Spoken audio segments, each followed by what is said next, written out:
பெல்ஜிய தாக்குதலில் தமிழர் ராகவேந்திரன் கணேசன் உயிரிழந்ததற்கு பிரதமர் நரேந்திர மோடி இரங்கல் தெரிவித்துள்ளார். நம்பிக்கைகள் நிறைந்த ஒரு இளைஞரின் வாழ்க்கை அறிவற்ற பயங்கரவாத தாக்குதலுக்கு இரையாகிவிட்டதாக அவர் கூறியுள்ளார். முன்னதாக பெல்ஜியம் குண்டுவெடிப்பின் போது காணாமல் போனதாக கூறப்பட்ட ராகவேந்திரன் கணேசன் உயிரிழந்து விட்டதாக இந்திய தூதரகம் அறிவித்தது.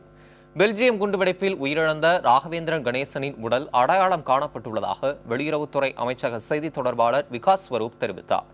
மேலும் ராகவேந்திரன் கணேசனின் உடலை அவரது குடும்பத்தினரிடம் ஒப்படைத்து இந்தியாவுக்கு அனுப்பி வைக்கும் நடவடிக்கைகள் மேற்கொள்ளப்பட்டு வருவதாக இந்திய தூதரகம் ட்விட்டர் பக்கத்தில் தகவல் வெளியிட்டுள்ளது.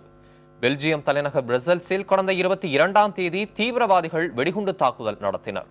மகாராஷ்டிர மாநிலம் புனேவில் உள்ள இன்போசிஸ் நிறுவனத்தில் இருந்து பிரசல்ஸுக்கு பணியாற்றச் சென்ற ராகவேந்திரன் கணேசனை குண்டுவெடிப்பிற்கு பின்னர் தொடர்பு கொள்ள முடியவில்லை என அவரது உறவினர்கள் தெரிவித்திருந்தனர். மேலும் அவரை கண்டுபிடிக்கும்படி பெல்ஜியத்தில் உள்ள இந்திய தூதரகத்தை மத்திய மாநில அரசுகள் வலியுறுத்தியிருந்தன. இந்நிலையில் ராகவேந்திரன் கணேசன் குண்டுவெடிப்பில் உயிரிழந்தது தெரியவந்துள்ளது. ராகவேந்திரன் கணேசனின் மரணத்துக்கு இன்போசிஸ் நிறுவனம் தனது இரங்கலை தெரிவித்துள்ளது.